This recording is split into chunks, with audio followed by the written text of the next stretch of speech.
వదిన సీతమ్మ తల్లి ఎంత మాట అన్నావమ్మా, ఎంత మాట అన్నావు. అన్నయ్య శ్రీరామచంద్రుడు ప్రపంచ వీరుడు.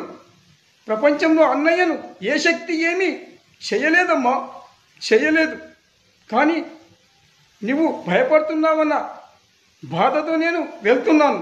ఈ లక్ష్మణ రేఖ గీసి వెళ్తున్నాను. ఎట్టి పరిస్థితిలో నువ్వు ఈ లక్ష్మణ రేఖను దాటి బయటకు వెళ్ళకు. ఏ దుష్టశక్తి రావచ్చు, కానీ రావణాసురుడు వచ్చి నిన్ను ఎత్తుకెళ్ళాడు. ఏమీ చేయలేకపోయాడు, ఏమీ చేయలేకపోయాడు. ఆన్లైన్ సీతమ్మలు మీరు జాగ్రత్త. ఈనాడు లక్ష్మణ రేఖ గీసిన లక్ష్మణ రేఖను మీరు దాటితే ఈనాటి రావణాసురులు ఏమైనా చేస్తారమ్మా, ఏమైనా చేస్తారు ఆ ఎదవలు. అందుకు మీరు జాగ్రత్తగా ఉండండి. Be careful.